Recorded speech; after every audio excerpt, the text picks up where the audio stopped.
Man ahdatsa, barang siapa yang membuat atau menciptakan, ya, fi amrina hadza, dalam urusan agama kami ini, ya, menciptakan hal yang baru. Ya, jadi menciptakan hal yang baru dalam urusan agama ini, ma laisa minhu, yang tidak ada dasarnya, tidak ada dalilnya,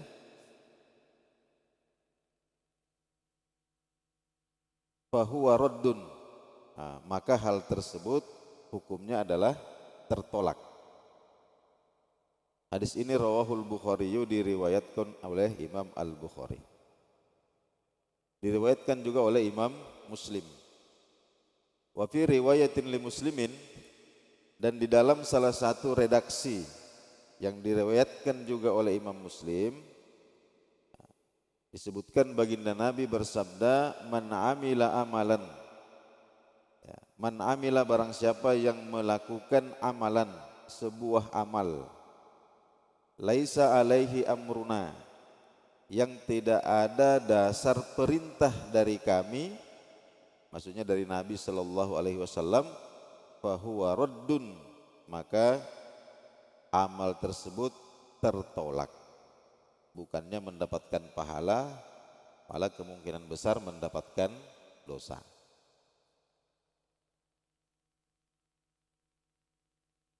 Ahammiyatul hadis. Hadis ini penting sekali, sama seperti hadis innamal a'malu binniyat, sudah kita pelajari kemarin. Jadi innamal a'malu binniyat, bahwa diterima atau tidaknya sebuah amal itu bergantung kepada niatnya, bergantung kepada motivasinya. Itu mizanun, ukuran, lil a'mali, bagi diterima atau tidaknya amal, fi batiniha, dari sisi batinnya, dari sisi batin yang tidak kelihatan oleh mata. Nah, tapi itu yang dipandang oleh Allah Subhanahu wa taala, niatnya. Nah, sedangkan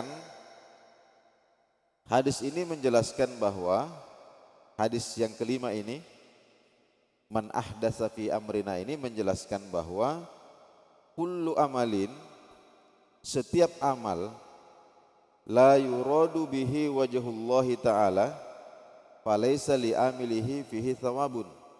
Maaf. Jadi hadis yang pertama tadi innamal a'malu binniyat menjelaskan bahwa semua amal yang dilakukan tidak untuk mencari keridhaan Allah, maka pelakunya tidak akan mendapatkan pahala. Jadi ditimbang, itu barometer amal dari segi sisi batinnya. Fakadzalika hadisun Nabi sallallahu alaihi wasallam hadza, maka demikian juga halnya dengan hadis Nabi yang di atas ini. Man ahdatsa fi amrina hadza ma laysa minhu fahuwa raddun, ini mizanun lil a'mali, menjadi ukuran amal, fi zahiriha, ya, dari segi praktek zahirnya, ya, fisiknya, cara-cara melakukannya. Ya, itu timbangannya itu harus berdasarkan dalil. Jadi wa kullu amalin, setiap amal, la yakunu alaihi amrullahi wa rasulih, ya, yang tidak didasari oleh perintah Allah dan Rasulnya, fahuwa mardudun ala amilihi, maka amal tersebut ditolak. Ya, wa kullu man, dan setiap orang, ahdatsa, yang membuat hal-hal yang baru, membuat tambahan-tambahan, fid dini, di dalam masalah agama, ma lam ya'zan bihillahu wa rasuluh, yang tidak memiliki dasar dari Al-Quran dan Sunnah Nabi Sallallahu Alaihi Wasallam, falaisa minad dini fi syai'in, maka dengan sendirinya amal tersebut tertolak. Qala An-Nawawi rahimahullahu taala, Imam An-Nawawi memberikan komentar. Hadzal hadis, bahwa hadis ini yang bagi hifdzuhu wa ishaduhu.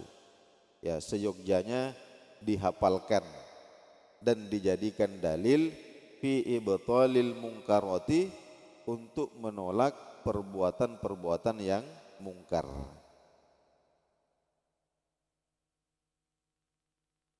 Nah, sidang jemaah subuh rahimakumullah.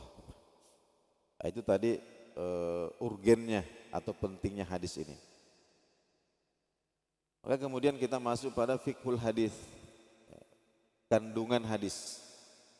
Yang pertama adalah satu kaidah penting yang harus kita pahami betul, bahwa al-Islam, ya, agama ini, Islam ini dasarnya adalah ittiba'un. Ittiba, dilakukan dengan mengikuti. Jadi dasarnya agama ini dilakukan dengan mengikuti. Labtidaun, bukan menciptakan, ya, bukan membuat hal-hal yang baru. Ya, ini yang mengokohkan agama ini, inilah yang dijaga oleh ilmunya para ulama. Ya, bagaimana praktek-praktek beragama, ya, yang dicontohkan oleh baginda Nabi Sallallahu Alaihi Wasallam, kemudian turun kepada para sahabatnya, turun kepada generasi berikutnya, sampai kepada kita sekarang, itu tidak ada inovasi-inovasi yang baru. Ya, semuanya masih dalam bentuk aslinya. Ya, ini yang membuat agama kita ini berbeda dengan praktek-praktek ibadah yang ada di agama-agama yang lain. Kalau agama-agama yang lain ini, ya, diserahkan kepada pemuka agamanya masing-masing. Ya, sehingga orang kalau sudah mencapai level tertentu, nah, dia kemudian membuat berbagai macam inovasi-inovasi di dalam agamanya itu. Nah, inilah yang kemudian merusak. Nah, tapi dalam Islam ini betul-betul dijaga. Oleh karena itu disebutkan bahwa tidak ada agama bagi yang tidak ada sanadnya. Ya, sanad itu ada mata rantai periwayatan. Ya, jadi seperti itu. Jadi al-Islam itu ittiba. Jadi berislam itu dilakukan dengan mengikuti. Labtidaun, bukan menciptakan hal-hal yang baru. Wa Rasulul Karimu salawatullah wassalamuhu alaih, baginda Nabi sallallahu alaihi wasallam hafadzal Islam, ya, telah menjaga kemurnian Islam, an ghuluwil mutatarrifin wa tahrifil mubtilin, ya, dari orang-orang yang melampaui batas, bihadzal hadisi, dengan hadis ini, alladzi yu'tabaru min jawami'il kalim, ya, dan hadis ini tergolong jawami'il kalim.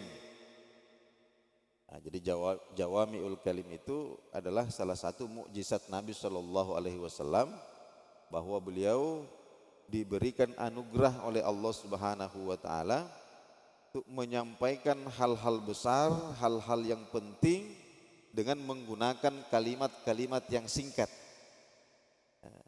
supaya bisa atau mudah untuk dihafalkan.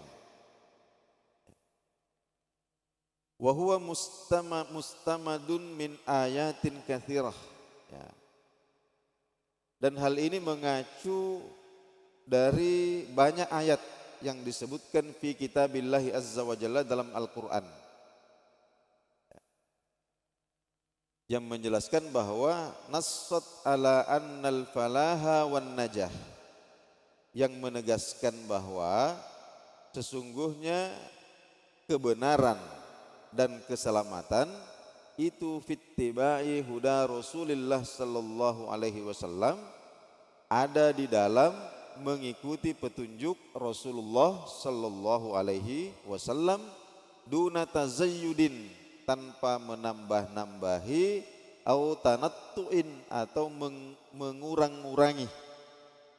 Ya, kaqaulihi ta'ala, seperti firman Allah Subhanahu wa taala, "Qul in kuntum tuhibbunallaha fattabi'uni yuhibbukumullah." Qul, katakanlah wahai Muhammad, wahai Rasulullah, in kuntum, jika kalian tuhibbunallaha, mencintai Allah, fattabi'uni, maka arahan Nabi adalah ikuti saya. Yuhibbukumullah, maka pasti Allah akan mencintaimu juga. Kemudian di dalam ayat yang lain, Al-An'am, Allah Subhanahu wa taala firmankan, wa anna hadza sirati. Ya. Jadi baginda Nabi sallallahu alaihi wasallam perintahkan untuk mengatakan bahwa wa anna hadza sirati, dan sesungguhnya agama ini, Islam ini, inilah jalanku. Ya, mustaqiman, lurus, tidak bengkok. Fattabi'uhu, maka ikutilah. Wala tattabi'u as-subula, ya, jangan kalian mengikuti jalan-jalan yang sesat. Fatafarraqa bikum an sabilih, yang menyebabkan kalian tercerai-berai dari jalan Allah Subhanahu wa taala atau dari agama Allah. Warawa Muslimun, kemudian Imam Muslim meriwayatkan sebuah hadis fi sahihihi anna Rasulullah sallallahu alaihi wasallam, bahwa baginda Nabi sallallahu alaihi wasallam kana yaqulu fi khutbatih, pernah berkhutbah. Kemudian beliau mengatakan khairul hadithi kitabullah. Ya. Hadis Nabi, khairul hadithi kitabullahi, sebaik-baik ucapan adalah Al-Quran. Wa khairul huda, dan sebaik-baik petunjuk itu huda Muhammadin sallallahu alaihi wasallam, adalah petunjuk Nabi Muhammad sallallahu alaihi wasallam. Wa syarrul umuri, dan seburuk-buruk urusan, seburuk-buruknya perkara itu muhdatsatuha, yang dibuat-buat. Ya. Wa kullu muhdatsatin, semua yang dibuat-buat itu bid'atun, bid'ah. Wa kullu bid'atin, dan semua bid'ah itu dhalalatun, adalah kesesatan. Kemudian rawahul Baihaqi, diriwayatkan juga oleh Imam Baihaqi, dan di situ disebutkan sebuah tambahan, yaitu wa kullu dhalalatin, dan semua kesesatan itu finnari, akan berujung di dalam neraka. Nah, ini dasarnya ini. Nah, ini nanti perlu kita rincikan. Nah, baik, hadirin yang dimuliakan Allah Subhanahu wa taala. Masuk kita pada poin yang kedua, yaitu al-a'malul mardudah. Nah, tentang amal-amal yang ditolak. Nah, tentang amal-amal yang ditolak. Wal hadithu, hadis di atas itu nassun sorihun, adalah dasar yang sangat jelas. Fi raddi kulli amalin, tentang tertolaknya semua amal, laisa alaihi amrus syari', yang tidak ada dasarnya dari Allah dan Rasulnya. Nah, tidak ada dasarnya dari sumber-sumber, ya, sumber-sumber hukum di dalam agama. Jadi sumber-sumber hukum dalam agama itu, yang pertama adalah Al-Quran, kemudian yang kedua adalah hadis Nabi Sallallahu Alaihi Wasallam, kemudian yang ketiga ada yang disebut dengan ijma' ulama, kemudian yang keempat ada yang disebut dengan qiyas. Nah, kemudian ada yang menambahkan lagi tapi tidak disepakati, ada yang disebut dengan ijma'nya para sahabat, kemudian ada yang disebut dengan pendapatnya orang-orang Madinah, dan seterusnya. Nah, ini semua adalah merupakan asyari', dasar-dasar atau sumber-sumber hukum di dalam agama. Wa mantuquhu yadullu ala taqyidil a'mali bil ahkami syar'iyyah. Inti hadis ini adalah bahwa amal-amal syariat itu, ya, yang sifatnya pengamalan itu terikat, ya, bima warada fi kitabillahi aw sunnati rasulih, ya, terikat oleh dasar, ya, Al-Quran atau sunnah Nabi Sallallahu Alaihi Wasallam. min awamira wa nawahin. Baik amal itu berupa perintah atau berupa larangan. Wad-dhalalu kullad dhalal adalah merupakan bentuk kesesatan yang nyata. Ya, antahurujal a'malu an nitaqi ahkamis syariah. Nah, ketika amal agama itu, amal yang dinisbatkan kepada agama justru keluar dari koridor-koridor syariat. Orang mengatakan, wah ini agama, tapi ternyata bertentangan dengan sunnah Nabi, bertentangan dengan Al-Quran, bertentangan dengan qiyas. Tidak boleh seperti itu. Jadi wa antasbahal a'malu hakimatan ala syariah. Ya, tidak boleh seolah-olah amal itulah yang diikuti oleh syariat. La mahkumatan laha. Padahal semestinya syariat itulah yang menuntun amal seseorang. Ya. Jadi wa min wajibi kulli muslimin hina idzin, adalah kewajiban bagi setiap muslim ya ayyuhkima 'alaiha bi annaha a'malun batilatun wa mardudah, bahwa semua praktek-praktek yang dinisbatkan kepada agama tapi tidak memiliki dasar dari sumber-sumber dalil seperti Al-Quran, Sunnah, Ijma' dan seterusnya, itu a'malun batilatun wa mardudatun. Itu adalah amal-amal yang rusak, batil dan ditolak. Ya. Kemudian wahuwa kismani. Amal-amal yang keluar dari koridor syariat itu terbagi dua. Jadi bentuknya ada dua. Yang pertama ibadah, praktek ibadah. Yang kedua wa muamalatun, praktek muamalah. Ya. Yang pertama ibadah. Jadi ada ibadah-ibadah kharijan an hukmillah, ya, yang keluar dari koridor hukum Allah wa rasulihi dan rasulnya, fahuwa mardudun ala sahibihi, maka hukumnya ditolak. Inilah yang masuk dalam firman Allah Subhanahu wa taala, am lahum syuraka'u, di apakah mereka yang melakukan bid'ah ini punya sekutu-sekutu, ya, punya sekutu-sekutu selain Allah, ya, syara'u lahum, ya, yang membuat syara'u lahum minad dini, ya, yang membuat syariat agama, malam ya'zam bihillah, yang Allah Subhanahu wa taala tidak pernah izinkan. Nah, artinya apa? Orang yang melakukan, orang yang mengada-adakan praktek-praktek beragama yang baru, tidak ada dalil, kemudian menisbatkan kepada Islam, maka berarti dia ini, ya, mendudukkan atau memposisikan dirinya sebagai sebagai pembuat syariat, sebagai tandingan bagi Allah. Wa mithalu dzalika, ya, contohnya ayyataqarraba ila Allah taala bisima'il aghani. Ya, ada orang, ya, yang mempraktikkan, mereka ini bertakarrub kepada Allah, ya, mengaku, ya, mereka mengaku beribadah kepada Allah Subhanahu wa taala bisima'il aghani, ya, dengan cara mendengarkan nyanyian, dengan cara berjoget-joget, tapi ngakunya sedang beribadah.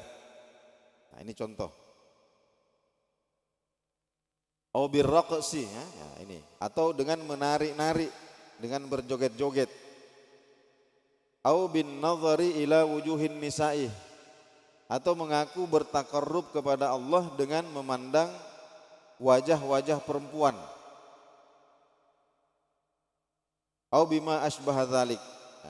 Atau banyak lagi hal-hal yang serupa dengan itu, mim muhdatsatil basyari wa jununil asri, yang merupakan atau yang banyak dipraktekkan oleh orang-orang zaman sekarang, ya.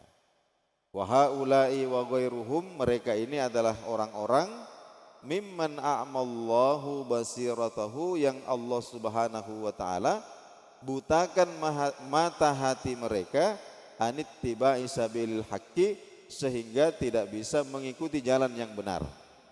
Bahkan parahnya wattaba'a subulas syaitani, justru mereka mengikuti jalan-jalannya syaitan. Nah, jadi yadda'unahum, ya, mereka mengklaim annahum yataqarrabuna ilallahi ta'ala, bahwa mereka ini beribadah atau mendekatkan diri kepada Allah Ta'ala bima ahdathuhu, dengan hal-hal baru, ya, yang mereka ada-adakan, min afkarin wa dhalalatin, ya, berupa kesesatan-kesesatan. Wahum fi batilihim, ya, mereka ini tidak jauh beda, ya, kal arabil musyrikin, ya, seperti orang-orang Arab jahiliyah yang musyrik, alladzina batada'u ibadatin, yang membuat bentuk-bentuk ibadah, wa qurubatin, dan bentuk-bentuk takarrub kepada Allah, ma anzalallahu biha min sultan, yang Allah Subhanahu wa taala tidak pernah menurunkan tuntunannya. Ya, wa qala Allahu azza wa jalla anhum, Allah Subhanahu wa taala berfirman tentang mereka, wa ma kana salatuhum indal baiti illa muka'an wa tasdiyah. Nah, tidaklah ibadah orang-orang musyrik Arab, ya, indal baiti, ya, di sekeliling Ka'bah, illa muka'an wa tasdiyah, kecuali siulan-siulan dan tepuk-tepuk tangan. Nah, ini disebutkan dalam surah Al-Anfal. Nah, jadi hadirin yang dimuliakan Allah Subhanahu wa taala, nah, jadi tidak diperkenankan, ya, kita ini membuat praktek-praktek ibadah, ya, yang tidak diizinkan, tidak ada tuntunan, ya. Lalu kemudian kita nisbatkan kepada agama bahwa ini merupakan bahagian daripada Islam. Nah, wa qad yadhunnu ba'duhum anna ma kana qurbatan fi ibadah yakunu qurbatan fi ghairiha. Ini dicontohkan, Pak. Contoh, ya, ini pernah terjadi di zaman Nabi Shallallahu Alaihi Wasallam. Ada seorang laki-laki yang bernazar. Apa nazarnya? Ya, dia bernazar untuk berdiri di bawah terik matahari, tidak duduk, tidak bernaung, sambil berpuasa. Nah, jadi ada puasanya. Jadi puasa ini perintah agama. Tapi ketika puasa ini dilakukan dengan cara, tapi dia bikin caranya sendiri. Dia berpuasa, kemudian berdiri di bawah terik matahari, tidak mau duduk, tidak mau bernaung. Di zaman Nabi. Tapi karena Nabi masih hidup, ya, maka Nabi mendatangi beliau. Fa amarahun Nabi sallallahu alaihi wasallam ayyaquda wa yastadhilla wa ayyatimma saumah. Maka Nabi perintahkan kepada dia untuk duduk, kemudian bernaung, dan tetap menyempurnakan puasanya. Di puasa itu syariat, akan tetapi dilakukan dengan cara yang seperti itu. Barangkali tujuannya itu supaya dia bisa merasakan bagaimana beratnya puasa. Tapi Nabi SAW larang. Kenapa? Karena itu tidak ada tuntunannya sama sekali melakukan ibadah sampai dengan cara-cara yang seperti mau membunuh diri sendiri. Nah, itu termasuk bid'ah. Ya. Wa fi kutubil fikhi tafsilu ahkamil ibadati fil Islam, ya. Dan nanti rinciannya ini banyak disebutkan di dalam kitab-kitab fikih. Nah, ini yang pertama yaitu masalah ibadah, yang kedua masalah muamalah. Nah, ini insyaallah akan kita bacakan pada pertemuan kita selanjutnya. Kita akhiri dulu kajian kita pada subuh hari ini. Mudah-mudahan Allah Subhanahu wa taala memberikan atau melimpahkan rahmat dan hidayahnya kepada kita untuk tegak lurus di atas sunnah Nabi Sallallahu Alaihi Wasallam dan terhindar dari bid'ah-bid'ah yang tercelah. Kita tutup dengan doa kafaratul majlis. Subhanakallahumma wa bihamdik, asyhadu an la ilaha illa anta astaghfiruka wa atubu ilaik. Wassalamualaikum warahmatullahi wabarakatuh.